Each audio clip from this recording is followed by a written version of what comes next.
Cela peut sembler surprenant, mais saviez-vous que la Bible, ce texte ancien et sacré, regorge de conseils précieux pour accumuler de la richesse? Ces milliers de versets ne se contentent pas seulement de parler de spiritualité, mais abordent aussi des aspects pratiques de la gestion financière. En effet, la Bible propose des enseignements sur l'épargne, la gestion de l'argent et même l'investissement. Ces principes ont prouvé leur efficacité au fil des siècles et continuent d'être pertinents dans notre monde moderne. Nous allons explorer ensemble les 20 leçons les plus marquantes de la Bible qui pourraient transformer radicalement votre approche de l'argent. En appliquant ces conseils, vous pourriez non seulement améliorer vos finances personnelles, mais aussi ouvrir la voie à une prospérité durable. Gardez l'œil ouvert, notamment pour la leçon numéro 12, car elle pourrait s'avérer déterminante pour votre avenir financier. Pour obtenir plus de conseils précieux sur la gestion de vos finances et le développement personnel, assurez-vous de vous abonner à notre chaîne. Nous vous guiderons vers une meilleure maîtrise de votre argent et vers une prospérité durable. Première leçon. Vivre selon ses moyens. Dans le livre des Proverbes, nous trouvons un conseil intemporel. La richesse s'amenuise rapidement, tandis qu'elle s'accumule lentement. Cette maxime met en lumière un fait essentiel.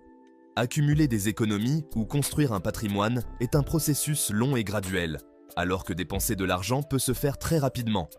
Par exemple, si vous recevez un bonus inattendu ou une augmentation de salaire, il peut être tentant de dépenser cet argent pour des achats impulsifs, comme une nouvelle voiture ou des vacances luxueuses.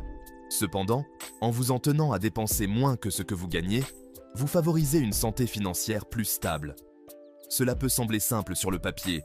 Si vous gagnez 2000 $, il est logique de ne pas dépenser plus de 2000 $. Mais dans la réalité, de nombreux facteurs compliquent cette tâche. La pression sociale, les publicités omniprésentes et notre culture de consommation nous poussent souvent à dépenser au-delà de nos moyens, accumulant ainsi des dettes qui rendent difficile l'épargne et l'investissement. Partagez dans les commentaires les défis que vous rencontrez pour maintenir vos dépenses sous contrôle et les stratégies que vous avez mises en place pour rester dans les limites de votre budget. Deuxième leçon, planifier ses finances. Dans Luc 14, 28 à 30, il est écrit « Qui de vous, s'il veut construire une tour, ne s'assoit pas d'abord pour calculer les coûts afin de vérifier s'il a les moyens de la terminer ? Sinon, il commence à poser les fondations et ne peut finir l'ouvrage. Tous ceux qui le verront commencer se moqueront de lui en disant « Cet homme a commencé à bâtir, mais il n'a pas pu achever. » Ce passage illustre l'importance d'une planification financière minutieuse. Tout comme un constructeur doit évaluer ses ressources avant de se lancer dans la construction d'un projet, nous devons également établir un budget pour gérer nos finances de manière efficace. Sans un budget bien élaboré, il est facile de se retrouver avec des dépenses imprévues ou de ne pas atteindre nos objectifs financiers à long terme. Prenez le temps de créer un budget mensuel détaillé qui inclut toutes vos sources de revenus et toutes vos dépenses, des plus petites aux plus importantes.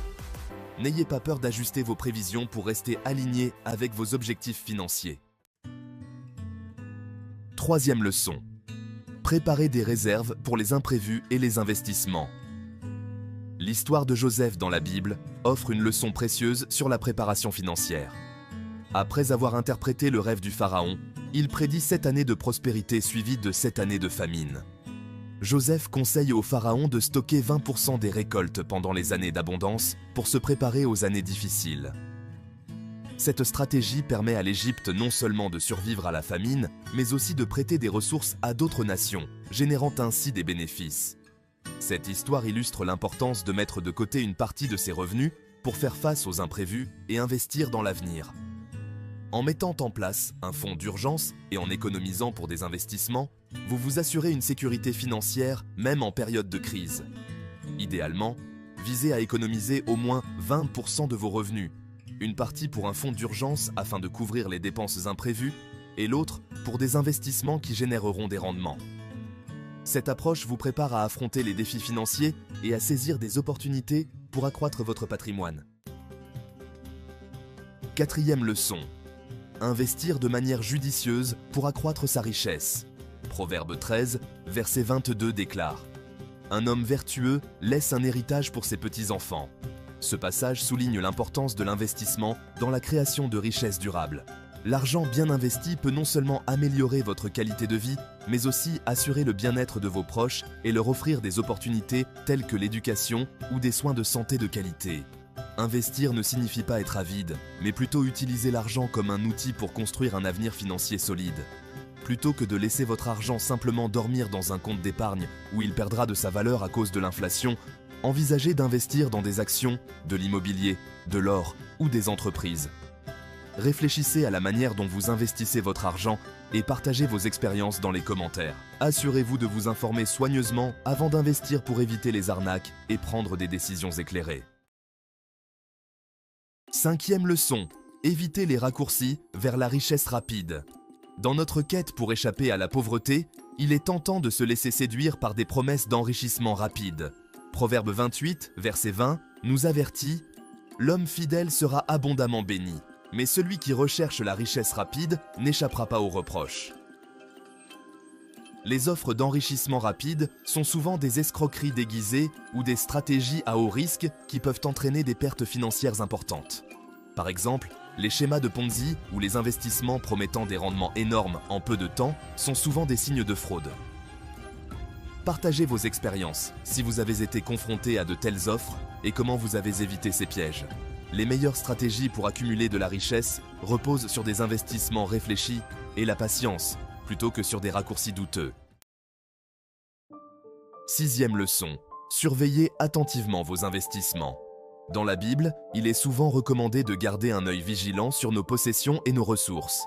À notre époque, cela se traduit par une gestion attentive de nos investissements, qu'il s'agisse de biens immobiliers, d'actions boursières ou de participations dans des entreprises.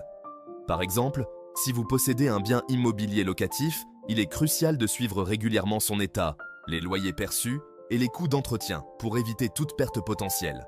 De même, surveiller la performance de vos actions boursières et réagir rapidement aux fluctuations du marché peut aider à maximiser vos rendements.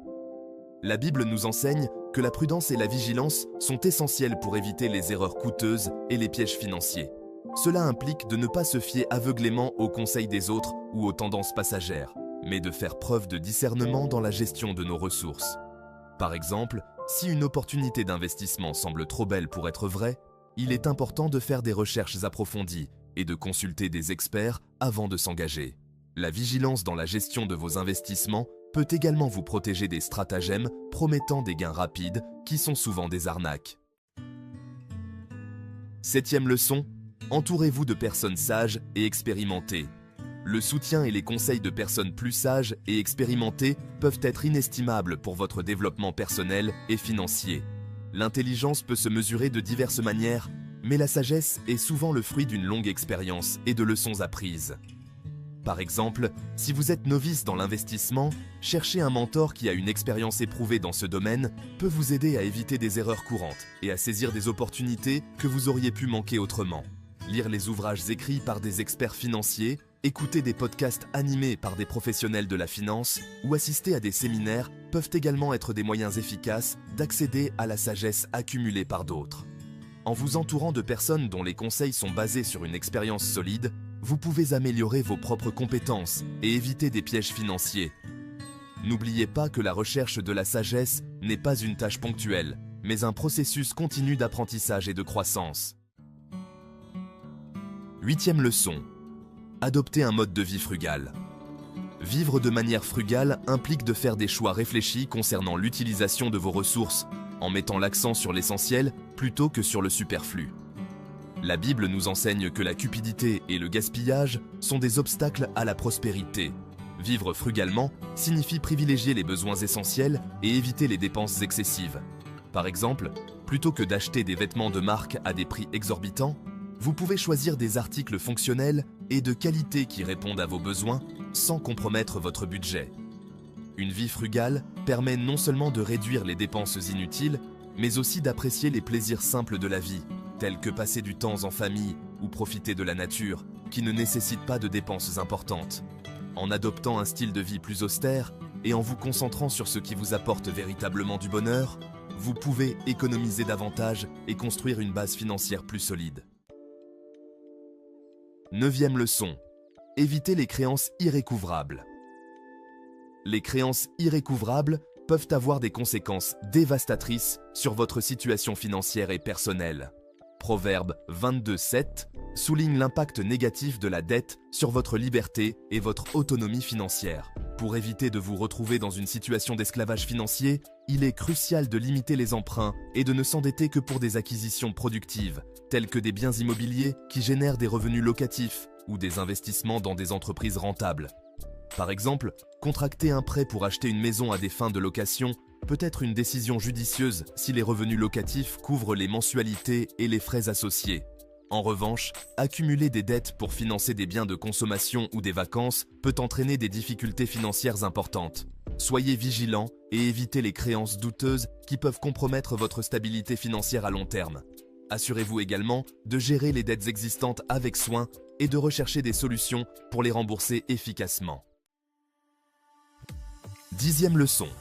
Travaillez avec persévérance pour atteindre vos objectifs financiers. Le Proverbe 14, verset 23, enseigne que le travail acharné est la clé du succès, tandis que les paroles sans action ne mènent qu'à l'échec. Cette vérité est universelle et intemporelle. Pour réussir financièrement, il est essentiel de mettre en œuvre des efforts soutenus et de travailler avec détermination. Par exemple, les entrepreneurs à succès, comme Elon Musk ou Jeff Bezos, ont souvent commencé avec des idées modestes et ont investi des années de travail acharné pour réaliser leurs ambitions. Si vous visez la prospérité ou la liberté financière, soyez prêt à consacrer du temps et des efforts continus pour atteindre vos objectifs. Ne vous attendez pas à des résultats immédiats. Le succès durable est souvent le fruit d'une persévérance et d'un engagement constant. Établissez des objectifs clairs, développez des stratégies pour les atteindre et restez motivé même face aux défis. 11e leçon. Fixez des objectifs financiers à long terme. Pour assurer une croissance durable et établir une base solide pour votre patrimoine, il est crucial de penser à long terme. Fixer des objectifs financiers à long terme vous aide à orienter vos décisions et à créer des stratégies efficaces pour atteindre vos aspirations. Par exemple, plutôt que de chercher des gains rapides à travers des investissements spéculatifs, concentrez-vous sur des stratégies d'investissement à long terme, comme les fonds de retraite ou les investissements en immobilier. En mettant en place des objectifs clairs et en élaborant des plans pour les atteindre, vous développez des habitudes financières responsables et vous créez une fondation solide pour votre avenir.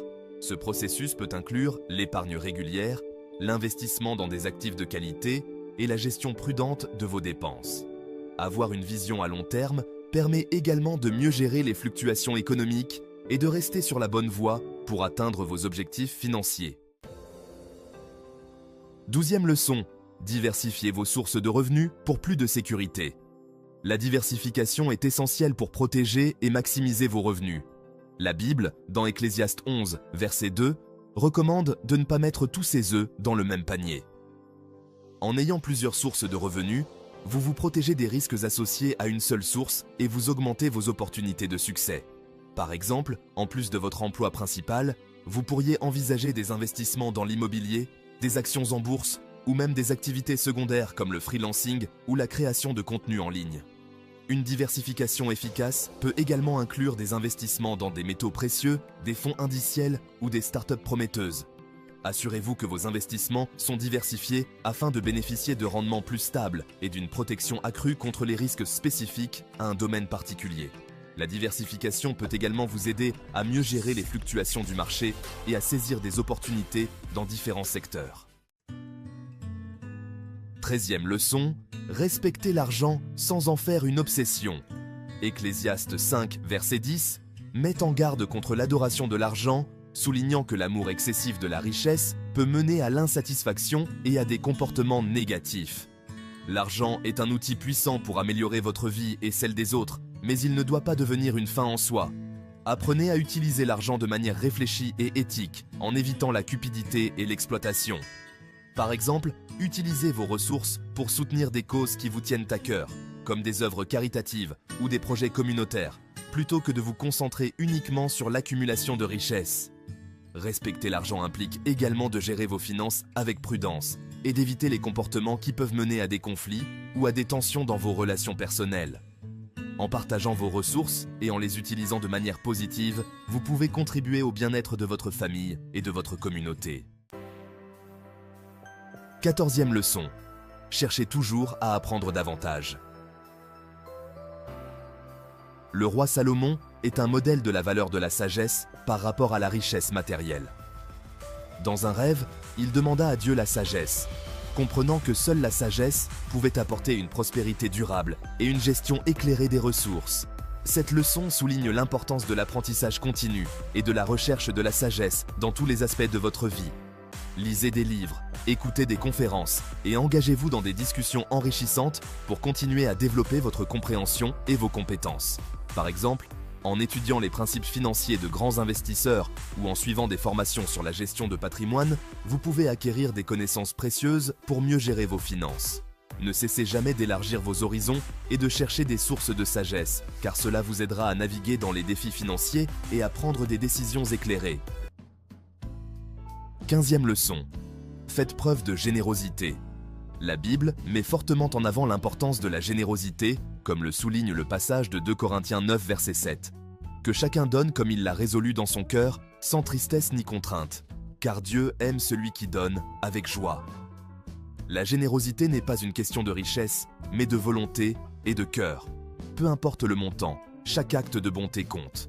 Par exemple, une petite contribution à une œuvre de charité ou un geste de soutien à un ami dans le besoin peuvent avoir un impact significatif. Pensez à cela, votre geste généreux pourrait être la lueur d'espoir pour quelqu'un qui traverse une période difficile. 16e leçon. Trouvez des opportunités dans les crises. Le livre des Nombres nous raconte comment, malgré la présence de géants redoutables dans les terres explorées, Joshua et Caleb ont vu une chance là où d'autres voyaient seulement des dangers. De même, des investisseurs comme Warren Buffett ont amassé des fortunes en achetant des actions pendant les crises économiques, voyant des opportunités là où la plupart paniquaient. Les moments difficiles peuvent souvent ouvrir la voie à des innovations et à des solutions rentables. Par exemple, certaines des entreprises les plus prospères ont émergé en réponse à des crises spécifiques. Dites-nous dans les commentaires comment vous transformez les défis en opportunités. 17e leçon. Optez pour une vie simple et un travail honnête. Dans 1 Thessaloniciens chapitre 4 versets 11 à 12, il est écrit « Efforcez-vous de vivre en paix, en vous occupant de vos affaires et en travaillant de vos mains, comme nous vous l'avons ordonné, afin que vous vous comportiez correctement envers les étrangers et que vous ne dépendiez de personne. » Ce passage nous encourage à embrasser une existence dépouillée et à valoriser le travail honnête. En menant une vie simple, nous évitons les complications inutiles qui peuvent surgir de la quête incessante de luxe et de biens matériels. Par exemple, un travail honnête et une gestion prudente de vos finances peut offrir une sérénité et une sécurité financière qui surpassent largement les plaisirs éphémères du matérialisme. Une carrière honnête et un mode de vie sans extravagance permettent de se concentrer sur ce qui est véritablement important. La paix intérieure, les relations significatives et un sens profond de l'accomplissement personnel. Les distractions superficielles et les tentations de la consommation excessive peuvent facilement drainer vos ressources et votre énergie. En simplifiant vos besoins et en vous concentrant sur des objectifs clairs et réalisables, vous créez un environnement propice à une vie plus épanouissante et satisfaisante. Appréciez les petites choses de la vie et découvrez comment le bonheur véritable peut souvent résider dans les aspects les plus simples de notre quotidien. 18e leçon. Évitez les jeux de hasard. Le jeu peut devenir un piège financier dangereux, comme le met en garde Proverbe 23, verset 4. Ne vous inquiétez pas de devenir riche, soyez prudent, retenez vos désirs.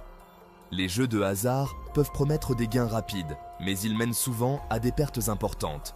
Par exemple, les personnes qui jouent régulièrement peuvent voir leur patrimoine fondre en raison de la nature imprévisible du jeu. Il est préférable de consacrer votre temps et votre argent à des investissements réfléchis et à des stratégies financières solides. Si vous avez des expériences liées aux jeux de hasard, partagez-les dans les commentaires pour aider les autres à éviter les pièges similaires. 19e leçon. Élaborez un plan financier solide. La Bible déclare dans Proverbe 21, verset 5 « Les projets des gens diligents tendent toujours à la prospérité, mais quiconque se hâte de s'enrichir ne restera pas impuni. » Pour construire un avenir financier stable, il est crucial d'avoir un plan bien défini. Que ce soit pour épargner, investir ou gérer vos dépenses, Un plan soigneusement élaboré vous aide à éviter les décisions impulsives et à atteindre vos objectifs financiers. Par exemple, un budget détaillé et des objectifs clairs vous permettent de suivre vos progrès et d'ajuster vos stratégies en conséquence. 20e leçon.